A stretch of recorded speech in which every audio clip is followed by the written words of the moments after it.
कृष्ण जन्मभूमि शाही ईदगाह विवाद मामला, जिस पर आज इलाहाबाद हाईकोर्ट ने बड़ा फैसला दिया और इस फैसले को हिंदू पक्ष की जीत माना जा रहा है, जबकि इस फैसले को मुस्लिम पक्ष के लिए एक बड़ा झटका माना जा रहा है। कोर्ट ने कहा है कि प्लेसेस ऑफ वर्शिप एट वफेक्ट और ये 5 कानून मैंने आपको बताए, इससे केस बाधित नहीं है और ये केस आगे पोषणीय है, चलने लायक योग्य है। और अब अगली तारीख इसमें 12 अगस्त ऑनरेबल इलाहाबाद हाईकोर्ट ने लगाई। बिल्कुल बहुत एक इम्पॉर्टेंट महत्वपूर्ण फैसला है और मैं इसको जीत या हार के पहलू से नहीं देखता हूँ, क्योंकि एक लीगल प्रोसेस है जो हम प्रोफेशनली फॉलो कर रहे हैं। ये रास्ता खुला है और इसमें आगे ट्रायल होगा। हम एविडेंसेस लीड करेंगे और कोर्ट के सामने साबित करेंगे कि जो शाही ईदगाह का पूरा परिसर है, जहाँ पे मस्जिद तामील की गई है, वो भगवान कृष्ण का मूल स्थान था। 13.37 एकड़ ज़मीन भगवान कृष्ण में विराजमान थी, उनमें निहित थी और गलत ढंग से वहाँ पे एक मस्जिद तामील करने का काम किया।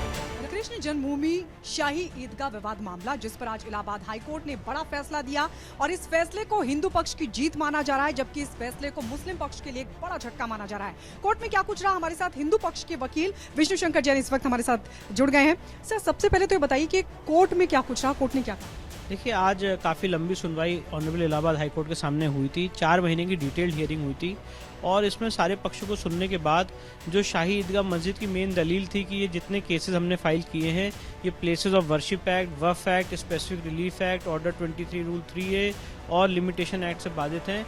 इसको कोर्ट ने आज रिजेक्ट कर दिया है और कोर्ट ने कहा है कि places of worship act, Waqf act और ये 5 कानून मैंने आपको बताए, इससे केस बाधित नहीं है और ये केस आगे पोषणीय है, चलने लायक योग्य है। और अब अगली तारीख इसमें 12 अगस्त ऑनरेबल इलाहाबाद हाईकोर्ट ने लगाई। ये कितना बड़ा फैसला आप इसको मानते हैं और हिंदू पक्ष के लिए कितनी बड़ी जीत मानते हैं, क्योंकि केस के आधार को ही मुस्लिम पक्ष ने चुनौती दी थी? जी बिल्कुल, बहुत एक इम्पॉर्टेंट महत्वपूर्ण फैसला है और मैं इसको जीत या हार के पहलू से नहीं देखता हूं, क्योंकि एक लीगल प्रोसेस है जो हम प्रोफेशनली फॉलो कर रहे हैं। और सबसे इम्पॉर्टेंट बात यह है कि जो पूरा फैसला था उसमें मेन बिंदु पॉइंट हमारा यही था कि places of worship act religious character को एसर्टेन करने की परमिशन देता है। और जितने लोग थे वो एक भ्रम फैलाने की कोशिश कर रहे थे कि राम मंदिर के बाद और किसी मसले पे बात नहीं हो सकती है।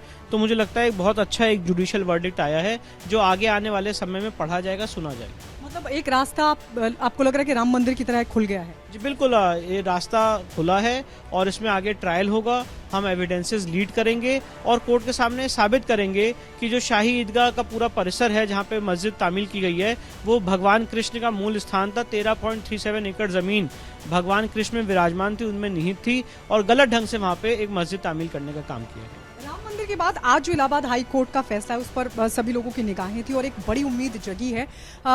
आपको लग रहा है कि अब, क्योंकि हर किसी के मन में अब यही है कि कितनी जल्दी फैसला हो जाएगा, कैसे अब ये ट्रायल आगे बढ़ेगा? देखिए, जल्दी है या तेज या लेट, ये कोई वकील तो कभी बता नहीं सकता है, क्योंकि एक लीगल प्रोसेस है। राम मंदिर केस का भी अगर आप अध्ययन करें तो 69 ईयर्स की लीगल बैटल ओवरऑल हुई है। तो यहाँ पे 4 साल में हमने काफ़ी ज़्यादा स्टेप्स कवर किए हैं। तो मुझे पूरी उम्मीद है कि अब हम लोग आज डिस्कस कर रहे हैं, जो 500 साल पहले इतिहास में हुआ है उसको हम लोग मिटाने की कोशिश कर रहे हैं, जो अपने आप में बहुत अनप्रेसिडेंटेड होता है। तो समय तो लगता है इन सारी चीज़ों में, पर हमारी कोशिश है कि जल्द से जल्द अपनी प्रोफेशनल जितनी हमारे अंदर क्षमता है उसका हम एक आउटपुट दे सकें और जितना अपने से हो सकता है बेस्ट वो करने की कोशिश करें। सारे लीगल कंप्लायंसेस करें, सारे लीगल प्रोसेस को फॉलो करें और उसी कोशिश में हर एक दिन हम लोग इसमें आगे कार्यरत हैं। 12 तारीख की डेट दी है, तो सभी याचिकाओं पर एक साथ सुनवाई? जी, सभी याचिकाओं पे 12 अगस्त को एक साथ सुनवाई होगी और जो इसमें एडवोकेट कमीशन के सर्वे का आदेश हुआ था उसको ऑनरेबल सुप्रीम कोर्ट ने स्टे किया हुआ था।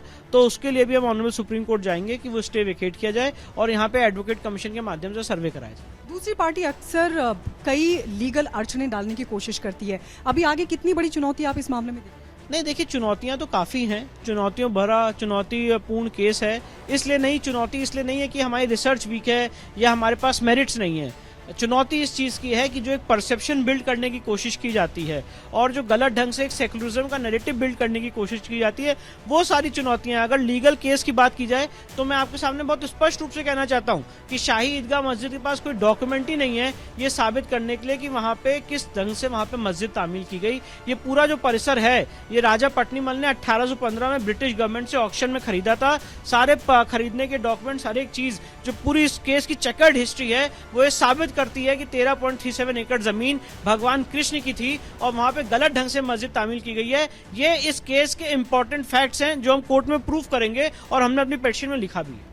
अच्छा, सुप्रीम कोर्ट का आपने जिक्र किया, आप कह रहे हैं कि उसको भी हम चैलेंज करेंगे, जो रोक लगाई गई थी उसको लेकर क्या प्रोसेस होगी? क्योंकि एक तो आज का फैसला, दूसरा ये कि जो सबूत चाहते हैं, जो सर्वे के जरिए और चीजें जुटाना चाहते हैं, वो भी काम जल्द से जल्द जी, उसके लिए हम सुप्रीम कोर्ट में स्टे वेकेशन की एप्लीकेशन फाइल करेंगे और जो ऑनरेबल सुप्रीम कोर्ट ने इलाहाबाद हाई कोर्ट के ऑर्डर पे स्टे लगाया था उसको हम वेकेट करने की मांग करेंगे। और मैं बताना चाहता हूँ एक बहुत महत्वपूर्ण आधार ये था कि भाई इलाहाबाद हाई कोर्ट ये फैसला नहीं दे सकती थी क्योंकि 7/11 की एप्लीकेशन डिसाइड नहीं हुई थी, जबकि वो आर्ग्यूमेंट मिसप्लेस्ड आर्ग्यूमेंट था, पर उसके बाद भी शाहिद का मस्जिद का आर्ग्यूमेंट था। तो मैं तो आज ये कह रहा हूँ कि अब तो 7/11 की एप्लीकेशन भी डिसाइड हो गई है, तो अब तो कोई तथ्य या आधार बनते नहीं है सर्वे को रोकने के लिए। तो इसलिए हम स्टे वेकेशन की एप्लीकेशन सुप्रीम कोर्ट में फाइल करेंगे और आज का जो आदेश हुआ इसके लिए केवियट भी सुप्रीम कोर्ट में फाइल करके रखेंगे। हिंदू आस्था का ये बहुत बड़ा मसला है। अब आसान भाषा में अगर हम इस पूरे मामले को समझे, हिंदू पक्ष क्या मांग कर रहा है, विवाद किस बात को लेकर? देखिए, हमारा ये पूरा कहना है कि जो पूरा 13.37 एकड़ जमीन है ये भगवान कृष्ण की है। वहाँ पे भव्य मंदिर हुआ करता था, जहाँ पे भगवान ने जन्म लिया, कंस का कारागार, सारी चीजें वहीं पे मौजूद हैं। और वहाँ पे गलत ढंग से हमारे ईश्वर, हमारे आराध्य की जमीन पे गलत ढंग से कब्जा करके वहाँ पे मस्जिद तामील की गई है और जो इलीगल है, जिसके लिए कोई डॉक्यूमेंट्स नहीं है। और साथ ही साथ औरंगजेब का खुद का फरमान है, जहाँ पे औरंगजेब ने यहाँ पे फरमान देके यहाँ पे मंदिर को तुड़वाया और उसके पहले भी काफी बार इस मंदिर पे आक्रमण हुआ है। तो ये हम लोग की अस्मिता से जुड़ा हुआ मुद्दा है। जितने लोग भगवान कृष्ण की पूजा करते हैं, उनकी भक्ति करते हैं, अपने ईश्वर, अपने आराध्य की जो भूमि है उसको मुक्त कराने का मुद्दा है। और इसीलिए हम इसके लिए न्यायालय में गए, न्यायालयीन संघर्ष कर रहे हैं और कोशिश यही है कि एक मैसेज दे पूरे वर्ल्ड को कि कलम की ताकत तलवार की ताकत से बड़ी हो। बहुत बहुत शुक्रिया। तो ये विष्णु शंकर जैन, हिंदू पक्ष के वकील, जिनका साफ तौर पर कहना है कि एक बड़ा रास्ता खुला है। अब हिंदू पक्ष अपनी दलीलों को और मजबूती के साथ रख पाएगा और कानूनी लड़ाई को आगे भी लड़ा जाएगा। कृष्ण जन्मभूमि शाही ईदगाह विवाद मामला, जिस पर आज इलाहाबाद हाई कोर्ट ने बड़ा फैसला दिया और इस फैसले को हिंदू पक्ष की जीत माना जा रहा है, जबकि इस फैसले को मुस्लिम पक्ष के लिए एक बड़ा झटका माना जा रहा है। कोर्ट ने कहा है कि places of worship at Waqf act और ये 5 कानून मैंने आपको बताए, इससे केस बाधित नहीं है और ये केस आगे पोषणीय है, चलने लायक योग्य है। और अब अगली तारीख इसमें 12 अगस्त ऑनरेबल इलाहाबाद हाई कोर्ट ने लगाई।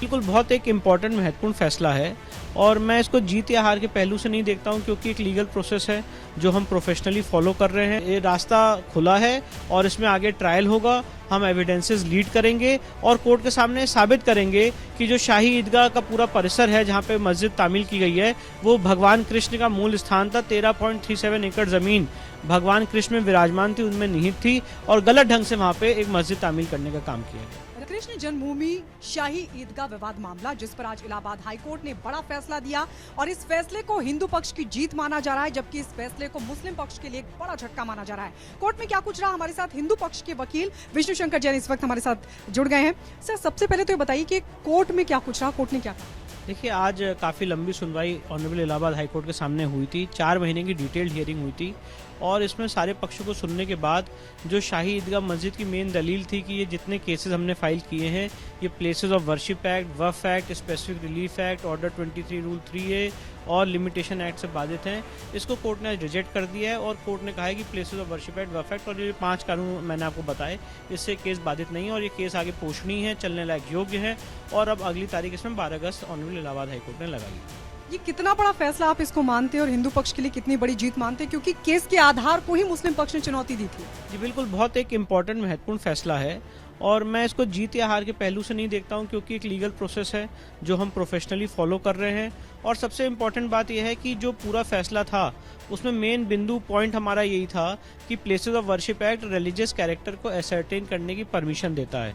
और जितने लोग थे वो एक भ्रम फैलाने की कोशिश कर रहे थे कि राम मंदिर के बाद और किसी मसले पे बात नहीं हो सकती है। तो मुझे लगता है एक बहुत अच्छा एक जुडिशियल वर्डिक्ट आया है जो आगे आने वाले समय में पढ़ा जाएगा, सुना जाएगा। मतलब एक रास्ता आपको लग रहा है कि राम मंदिर की तरह खुल गया है? जी बिल्कुल, ये रास्ता खुला है और इसमें आगे ट्रायल होगा। हम एविडेंसेस लीड करेंगे और कोर्ट के सामने साबित करेंगे कि जो शाही ईदगाह का पूरा परिसर है, जहां पे मस्जिद तामील की गई है, वो भगवान कृष्ण का मूल स्थान था। 13.37 एकड़ जमीन भगवान कृष्ण में विराजमान थी, उनमें निहित थी और गलत ढंग से वहां पे एक मस्जिद तामील करने का काम किया गया। राम मंदिर के बाद आज जो इलाहाबाद हाई कोर्ट का फैसला है, उस पर सभी लोगों की निगाहें थी और एक बड़ी उम्मीद जगी है।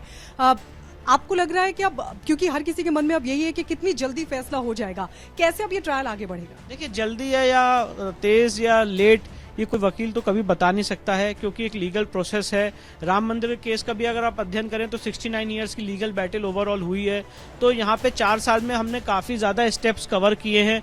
तो मुझे पूरी उम्मीद है कि अब हम लोग आज डिस्कस कर रहे हैं जो 500 साल पहले इतिहास में हुआ है उसको हम लोग मिटाने की कोशिश कर रहे हैं, जो अपने आप में बहुत अनप्रेसिडेंटेड होता है। तो समय तो लगता है इन सारी चीज़ों में, पर हमारी कोशिश है कि जल्द से जल्द अपनी प्रोफेशनल जितनी हमारे अंदर क्षमता है उसका हम एक आउटपुट दे सकें और जितना अपने से हो सकता है बेस्ट वो करने की कोशिश करें। सारे लीगल कंप्लायंसेस करें, सारे लीगल प्रोसेस को फॉलो करें और उसी कोशिश में हर एक दिन हम लोग इसमें आगे कार्यरत हैं। 12 तारीख की डेट दी है, तो सभी याचिकाओं पर एक साथ सुनवाई? जी, सभी याचिकाओं पे 12 अगस्त को एक साथ सुनवाई होगी। और जो इसमें एडवोकेट कमीशन के सर्वे का आदेश हुआ था उसको ऑनरेबल सुप्रीम कोर्ट ने स्टे किया हुआ था, तो उसके लिए भी हम ऑनरेबल सुप्रीम कोर्ट जाएंगे कि वो स्टे वेकेट किया जाए और यहाँ पे एडवोकेट कमीशन के माध्यम से सर्वे कराया जाए। दूसरी पार्टी अक्सर कई लीगल अड़चने डालने की कोशिश करती है, अभी आगे कितनी बड़ी चुनौती आप इस मामले में देखते हैं? नहीं, देखिए, चुनौतियां तो काफ़ी हैं। चुनौतियों भरा चुनौतीपूर्ण केस है। इसलिए नहीं है कि हमारी रिसर्च वीक है या हमारे पास मेरिट्स नहीं है। चुनौती इस चीज़ की है कि जो एक परसेप्शन बिल्ड करने की कोशिश की जाती है और जो गलत ढंग से एक सेकुलरिज्म का नैरेटिव बिल्ड करने की कोशिश की जाती है, वो सारी चुनौतियां। अगर लीगल केस की बात की जाए तो मैं आपके सामने बहुत स्पष्ट रूप से कहना चाहता हूं कि शाही ईदगाह मस्जिद के पास कोई डॉक्यूमेंट ही नहीं है ये साबित करने के लिए कि वहां पे किस ढंग से वहां पे मस्जिद तामील की गई। ये पूरा जो परिसर है ये राजा पट्नीमल ने 1815 में ब्रिटिश गवर्नमेंट से ऑक्शन में खरीदा था। सारे खरीदने के डॉक्यूमेंट्स, हर एक चीज, जो पूरी इस केस की चेकर्ड हिस्ट्री है वो ये साबित करती है कि 13.37 एकड़ जमीन भगवान कृष्ण की थी और वहां पे गलत ढंग से मस्जिद तामील की गई है। ये इस केस के इंपॉर्टेंट फैक्ट्स हैं जो हम कोर्ट में प्रूफ करेंगे और हमने अपनी पिटीशन में लिखा भी है। अच्छा, सुप्रीम कोर्ट का आपने जिक्र किया, आप कह रहे हैं कि उसको भी हम चैलेंज करेंगे, जो रोक लगाई गई थी उसको लेकर क्या प्रोसेस होगी? क्योंकि एक तो आज का फैसला, दूसरा ये कि जो सबूत चाहते हैं, जो सर्वे के जरिए और चीजें जुटाना चाहते हैं, वो भी काम जल्द से जल्द। जी, उसके लिए हम सुप्रीम कोर्ट में स्टे वेकेशन की एप्लीकेशन फाइल करेंगे और जो ऑनरेबल सुप्रीम कोर्ट ने इलाहाबाद हाई कोर्ट के ऑर्डर पे स्टे लगाया था उसको हम वेकेट करने की मांग करेंगे। और मैं बताना चाहता हूँ एक बहुत महत्वपूर्ण आधार ये था कि भाई इलाहाबाद हाई कोर्ट ये फैसला नहीं दे सकती थी क्योंकि 7/11 की एप्लीकेशन डिसाइड नहीं हुई थी, जबकि वो आर्ग्यूमेंट मिसप्लेस्ड आर्ग्यूमेंट था, पर उसके बाद भी शाही ईदगाह मस्जिद का आर्ग्यूमेंट था। तो मैं तो आज ये कह रहा हूँ कि अब तो 7/11 की एप्लीकेशन भी डिसाइड हो गई है, तो अब तो कोई तथ्य या आधार बनते नहीं है सर्वे को रोकने के लिए। तो इसलिए हम स्टे वेकेशन की एप्लीकेशन सुप्रीम कोर्ट में फाइल करेंगे और आज का जो आदेश हुआ इसके लिए केविएट भी सुप्रीम कोर्ट में फाइल करके रखेंगे। हिंदू आस्था का ये बहुत बड़ा मसला है।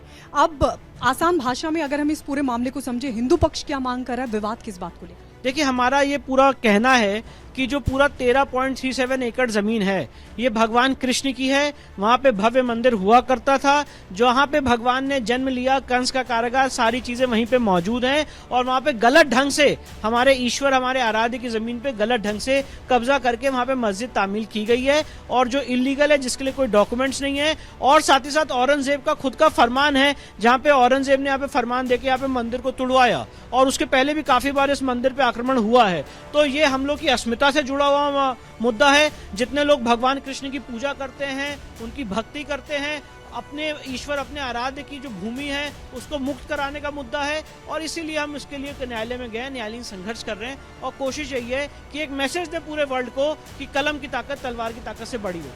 बहुत बहुत शुक्रिया। तो ये विष्णु शंकर जैन, हिंदू पक्ष के वकील, जिनका साफ तौर पर कहना है कि एक बड़ा रास्ता खुला है। अब हिंदू पक्ष अपनी दलीलों को और मजबूती के साथ रख पाएगा और कानूनी लड़ाई को आगे भी लड़ा जाएगा। विजय संतोष सिंह के साथ मैं गायत्री शर्मा, रिपब्लिक भारत।